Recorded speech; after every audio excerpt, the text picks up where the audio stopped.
Welcome back to another edition of NXT Hangover, and this is an official hangover and not like last time's World Collide over, I guess. This is my big bro, TJ. What's going on? Not so much. It's, it's a little wonky hangover, too, because, it's going to be a Monday morning instead of a Sunday morning when you guys get this. But, we got to change that. At least I have the day off tomorrow. Happens for the best of us. All right, but it was 100% worth it. It was an outstanding show, if not the best takeover that we've seen. But stacked. We'll get there. The card was stacked. I mean, you just looked at the card and you knew it was going to be a good show. Yeah, well, I knew it was going to be an outstanding show when it started off with Keith Lee versus Dominic Dijakovic for the North American title.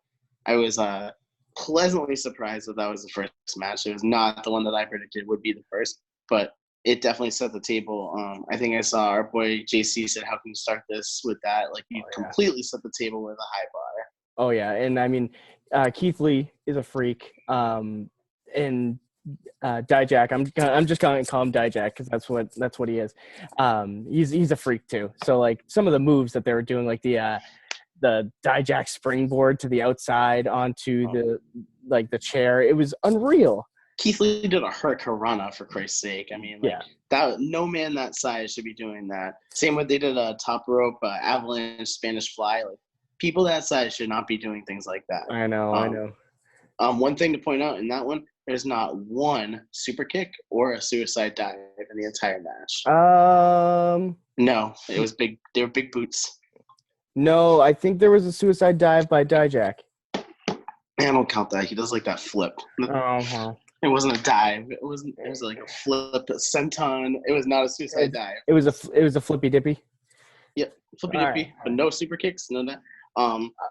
My boy Aaron likes to say the pounce needs to be the finisher. The pounce to the corner was ridiculous, and Dijakovic just took the bump like a champ, hit his head on the turnbuckle. Could have been the end, but I think it was the first of many Fight Forever chants tonight by the Portland crowd. I'm pretty sure every match. I think the only one that didn't was the women's match. One thing I really enjoyed about this one too was it felt very real. There was a lot of sloppy bumps. It was very similar to how we talk about like ladder matches where it's sloppy, but it makes it look real and gives it that like really like real feeling. Right. And he sold Dijak sold the size of Keith Lee perfectly to the end, and it led to the finish. Yeah, no, great match. And like I said, it set the bar very high for a show that I honestly didn't think could live up to that, but it might have. We'll get there. The second match of the night was our street fight. The one I was actually looking forward to probably the most of the night was Tegan Nox and Dakota Kai. It was all shine out of the gate. Yeah, they jumped out. I mean, Tegan Nox did her entrance and was attacked right away. Like Dakota Kai didn't even get an entrance. She was attacked. They were fighting over in the crowd.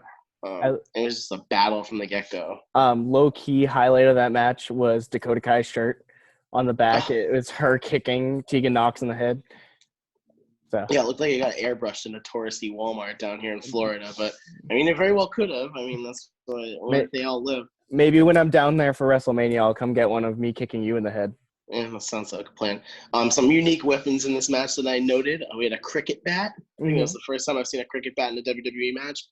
Also, Tegan Nox grabbed a laptop. I think it's Dakota Kai actually grabbed the laptop instead of the ring bell. Like it looked like a horror movie where there's the two weapons sitting on the side of the table, and she had to pick one. She chose the freaking laptop.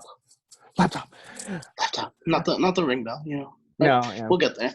And then this match was outstanding again. Like it was violent. There was some nasty bumps in there. Those ladies beat the shit out of each other. And then Raquel Gonzalez showed up.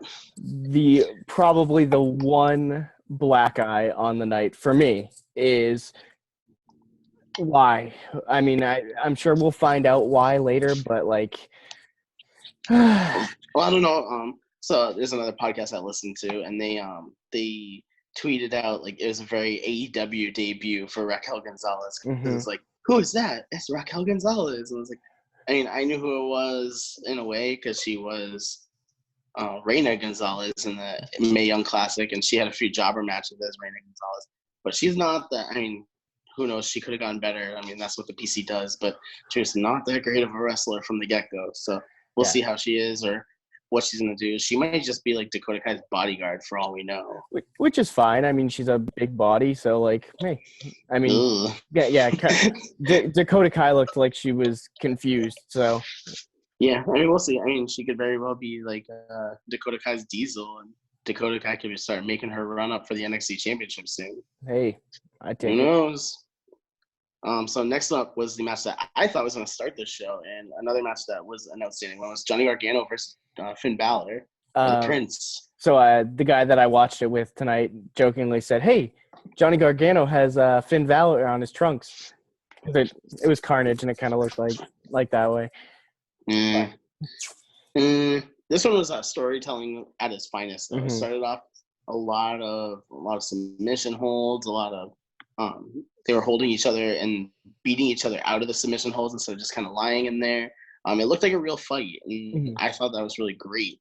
But it was almost like a great musical piece. Like it started off really strong and then went down and then it went all the way right back up to the very ending of it. Right. Yeah. I mean, I gush over him every single time, but I love the heel Finn Balor. Just ruthless, just brutal. Like puts a little extra stink on that the coup de grace, like a little extra, and it's beautiful. I told I made the joke a couple times that I had to change my pants a few times in this show, and this was the first match was the Keith Lee Dijakovic, and then the Gargano and Balor match is another outstanding one. I love me some Johnny Gargano, as we all know. I love me some Finn Balor, especially this heel Balor. It's a very Japan-esque. The one I love the Pele kick to Gargano where he just fell right flat on him. It was a great way to end it. I feel like this was kind of the match that it could go either way. You didn't really know who was going to win, who was going to lose, and that was kind of the big question mark for me. I know when I was doing the predictions, and so I was kind of really invested in this one. I was not sure who was going to win throughout the entire match. Yeah, going into the match, I was like, I don't think they're going to have another match. This is just one and done. But this feud kind of in a way has been going on since October, and this is the first time they met in the ring. So that was kind of interesting. Slow burn. Got to love the slow burn. Slow burn, but they didn't even get in the ring, which was really intense, and I thought that was great. But I knew that both these guys would have bigger and better things to do, and that we'll get there at the end of the show, I guess. Like, we'll see. A little foreshadowing. A little spoiler alert. Yeah, So the women's championship for Bianca Belair and Rhea Ripley. What did you think about that one? I think Bianca Belair continues to shine. I think her coming out party was the Royal Rumble, and she did not disappoint again today. Shout out to her ring attire, making a pretty strong statement. But she keeps showing that she's the most powerful-est and the fastest, and the ESC, right? See, this is what we need though. Like, I need heel Bianca Belair. Like, when she was a face, she just did nothing for me. Like, but it's funny in this match, she was getting a ton of cheers. Yeah, but it's NXT. Like, I know, people cheer, people boo. Like, I mean, people were booing. Like, they're booing Tommaso Ciampa, and he was the face in the match. So, like, right. It just depends on what side you're on, kind of thing. Right. So. I mean, this no, was. I think she's a better heel. It matches her. Yeah. It matches her power. Why are you clapping? Because she's undefeated, even though she's not undefeated. Meh. But yeah, and then at the end of the match, we saw Charlotte come out and finally officially make her a challenge. What's your take on that? Like, I love it. I think it's a great idea. I do too. It brought a unique thing. I think at the end of it all, Rhea Ripley's going to get the win, and it's just going to make her and the NXT Women's Championship look really strong. The thing I did not like about it was that Charlotte did, her attack. She said she threw a challenge down. She threw Bianca Belair into the stairs, and then she cleaned off her feet and kicked her feet up over Bianca Belair, which in the match before, Finn Balor did to Johnny Gargano. So they kind of did it 2 times. Yeah, I did notice that. Which I was like, did you not watch? Or like, that's wrestling 101. Like, you don't do something the same thing. Like, you don't work 2 matches where you focus on the arm back and forth. But, I'm not really a professionally trained wrestler. I'm just an internet fan. Or an armchair arm dragger, as Edge calls it. Armchair arm dragger. That's kind of funny. I haven't heard that one. Yeah. So next up was the tag team matchup between the Broserweights and the Undisputed Era. Has Bobby Fish and Kyle O'Reilly had a bad tag team match, like, ever? I don't think so. And Okay. I think I've said it before that I think they are the best tag team of all time. And I would love to have pit them in the 90s up against the Dudley Boys. Mm-hmm. In the 80s against the Rock and Roll Express or the Rockers in the early 90s. They are probably one of the best, most decorated tag teams of all time. My one kind of gripe, and it's kind of funny that this is a gripe. This is a Nestle gripe right here. Is I wish they did the how many fish can Bobby Fish fry one less time. I felt like that last time was just like, oh, cringeworthy. But like if Bobby Fish and Kyle O'Reilly came up during like the second one, I would have been excited. See, I thought it was kind of overdone on NXT TV last week. So I was kind of over that. I want that shirt though. Yeah, it's not on WWE Shop right now as we speak, so we'll see. Anyway, so that was another great match. I really like the ending. Like I'm just gonna jump straight to the ending on this one, but Matt Riddle, like he had that pure feel when he won his championship. Like he was really excited about that. Like I know everyone jokes that it's nothing, it's a prop, but like he was like pure elated, and that was just like a celebration. Yeah. I think back to when The Miz won his WWE championship, and he just was like in tears, and he was on his knees, and he was beating his chest, and he was beating the ground, and it was just like an actual celebration. I felt that that's how Matt Riddle was. And then Pete Dunne kind of got into that because I think he saw how excited he was. Yeah, I think they're an interesting pair. I don't think they're going to last very long. I have a feeling someone's going to turn on someone. But yeah, I was actually surprised it didn't happen in this match, and there was a lot of teasing of it. I mean, I think I picked them as the winner, but deep down inside, I was ready for them to just like fight each other, or for Pete Dunne to turn on him or whatnot. What's next for them? Well, it's funny you asked that because right? We had a question on Twitter that there's not a lot of tag teams in the NXT who can challenge the Broserweights. Only other team is the one that we forget about. I don't even know who he's talking about. So. I had no idea. But I'm waiting for a team to jump down from WWE, and there's a team that had an outstanding run in NXT, and people think they're going to AEW, and I think it would be a really great move if they move the Revival down back to NXT. Even if it's just for a couple months while they're kind of floating around and floundering. Yeah. Just give them some good matches, make everyone look good, get one takeover out of them. Yeah. But other than that, I mean, you could always bump down the Bollywood Boys or something like that. Give them a chance because they're a great tag team. They're just kind of jobbing right now. Yeah, I'm wondering. I obviously them and Undisputed Era aren't done yet. And how many combinations of Undisputed Era for them to face? So yeah, and there's a lot of UK tag teams that they can move over. Like, I thought they had some opportunity there to do that. And we'll see. There's always, there's a lot of people that can be moving around and move up and down and whatnot. So WWE seems to be doing that a lot lately. So I'd gladly take another grizzled young veterans match. I mean, I would gladly take the Revival for a few, like I said, even if it's just for a few months before they move on and do other things. Yeah. Just give them that run, give them something. Even if they job, it's fine.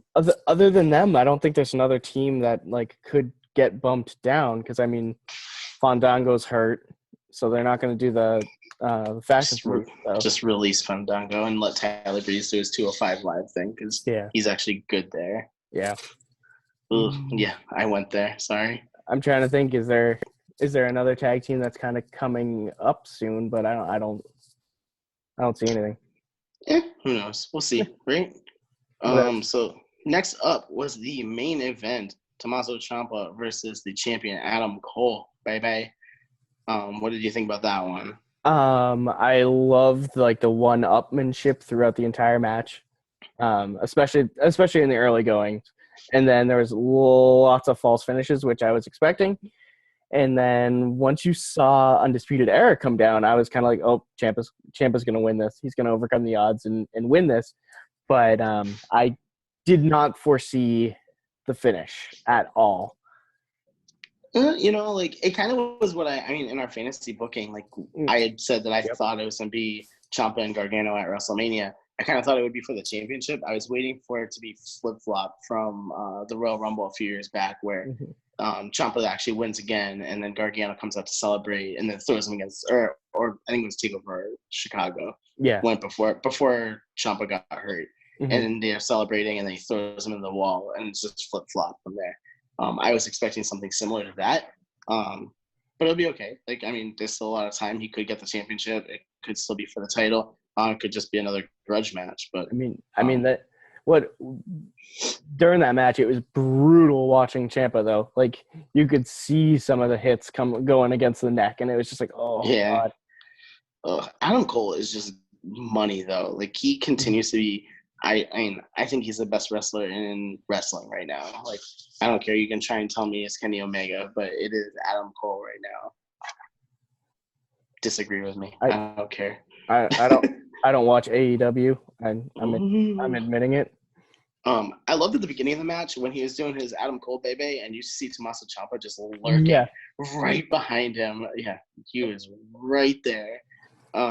There's a lot of, and it was just an outstanding match. Lots of false finishes, like you thought it would be. Like, lots of super kicks from Adam Cole, lots of undisputed interference.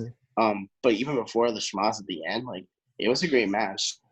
Sometimes I don't like matches that end like that, but just from the storytelling standpoint, it was a great way to end it, because now we don't know where Adam Cole is going. We know where Tommaso Ciampa is heading, but right, and it'll be interesting to see who takes on the heel, who takes on the face in that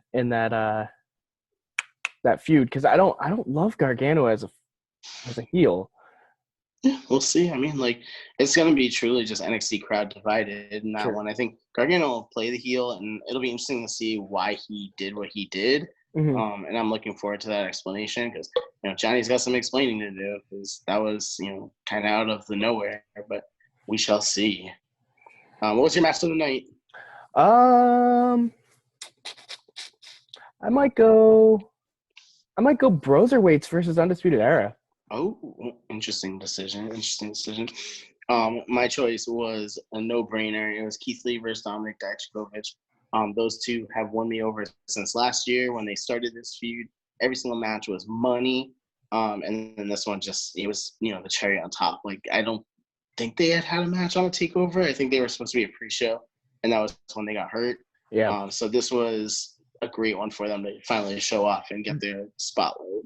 Weird thing. I'm actually kind of waiting for Dijakovic to join Undisputed Era. Would not catch me off guard. I kind of have since he joined on, just because of the Ring of Honor connection and all that, and he could kind of become their heavy because they're all smaller guys. So I was waiting for it last year, but it just it kind of came and went and whatnot. One thing I forgot to touch on the tag team championship. I would love to see Matt Riddle and Kyle O'Reilly just have a match in a TakeOver and just go for 30 minutes. Because the two of them, they had like a 5-minute go back and forth where these two are money. But, I mean, Kyle O'Reilly can do anything with anyone. Like, he is just super skilled. And eventually when he gets the chance to go in a singles run in WWE, like, everyone's going to be impressed. I love when he does the Nigel McGuinness move. I'm not calling it the Dean Ambrose move because Dean only does one, and Nigel does the two. Oh, did it bother you that they kept calling him Nige? Because that bothered me. I had a friend over, so I wasn't really listening to the commentary. Beth Phoenix kept calling him Nige, and I'm like, oh, he was like painting me. The only thing I noticed was him call him Dune at one point. Yeah, he kept calling him Dune, Pete Dune. So we're gonna go to Twitter. We got a couple questions over here for us. So one of the questions that we had was from our good friend, the Dr. Backcracker. He said, do you think Ripley has a chance at beating Charlotte the Shoveler at WrestleMania? I kind of touched on that earlier. Yes. 100% think she's going to do that. I think that's going to be weird. Ripley has had almost the year that Adam Cole had last year. Not quite. I mean, she kind of jumped in at the end, so it wasn't as big. But I think that this is going to be her coming out party, and it's the chance to show that NXT is an equivalent to the WWE, that even if it did say that at Survivor Series, it's just bringing it out more. How do you make Rhea Ripley a star? Put her over on Charlotte at WrestleMania? Book it. It'll happen. Trust me. So Coach Wesley B asks, who's next for Cole? And then how long are the Broserweights going to remain a team? Who's next for Cole is a really interesting question because the Velveteen Dream comes straight to mind. He's going after But Roddy. he's going after Roddy. So, I mean, it could very easily turn. I mean, that thing with Roddy could just be a quick one and done. Right. And you look at Dijakovic. Dijakovic could be another great choice, even though he just lost. Keith Lee could also be in there. I mean, they're not against doing champion versus champion. Right, and they're very not against people losing championships on on a normal show. So yeah, Keith Lee could potentially lose and then go after Adam Cole in the NXT championship. Yep, because it very well could have been. I mean, he could have another match with Dijakovic this week for all we know, and the Undisputed Era could help him. And bam, there's your little hope that Dijakovic joins the Undisputed Era. But that kind of went into a question that we had from our good friend the Joe Stopper on the other side of AEW. He said, "How do you guys feel about titles booking and changing on WWE or NXT TV?" Because he felt that the Women's Champion and the North American Championship was predictable. It was predictable in a way. Like, I think the only one, and we all knew Ripley was winning. That wasn't a question. It was a good feud, and I think that Belair was elevated by it, and it also just set up the match for WrestleMania a lot more. I don't think the North American Championship was predictable. I think that was another match that it was kind of like, all right. I mean, obviously Keith Lee was a heavy favorite on it, but I mean, anything can happen at the end of a match, especially when they're trying to fire up a night like that. Yeah, and I think that had Keith Lee lost, it would have completely set up the fact that he was going after Cole next. So I think they kind of kept that ambiguous on purpose, and I think you hit the nail on the head. I think that they're going to wait until NXT TV to kind of do something to shock something. Right. Shock the system in a way. Well, I see what you did there. Yeah, it was funny. Did we miss the second part of the question for the previous one? We did. I jumped ahead. How long do you think the Broserweights remain a team? Not long.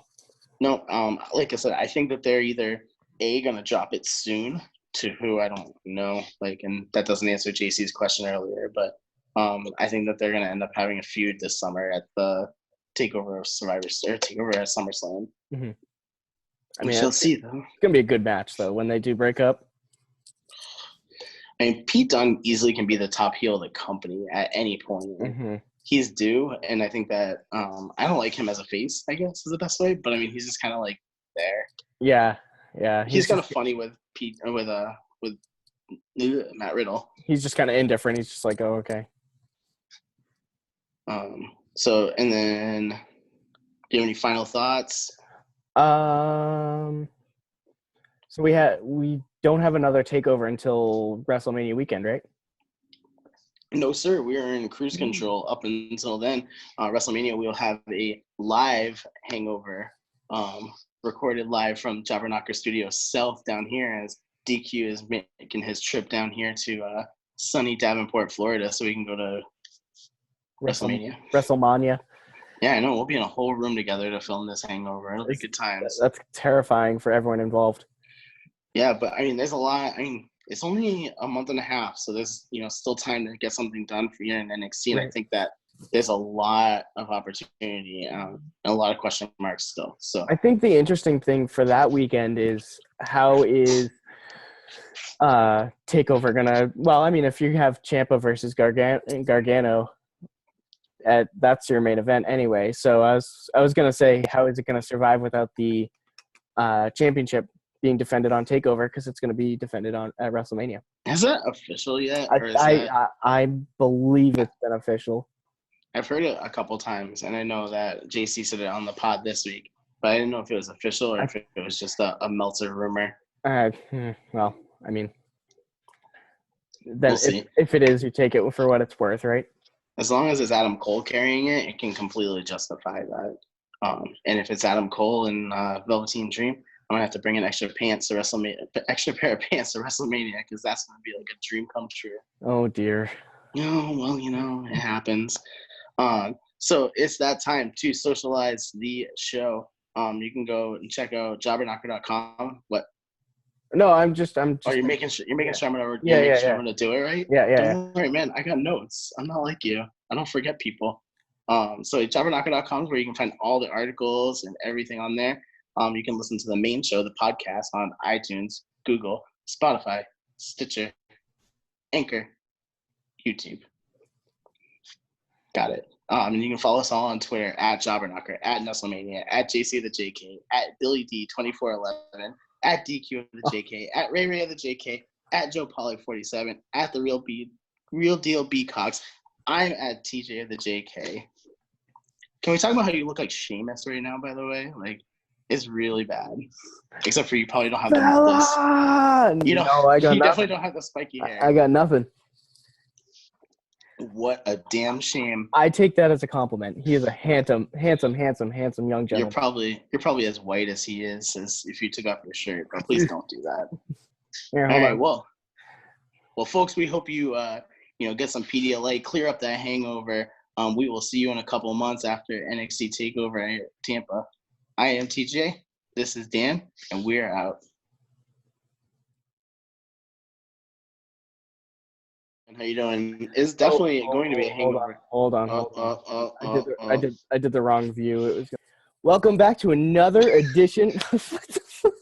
Your thing kicked out.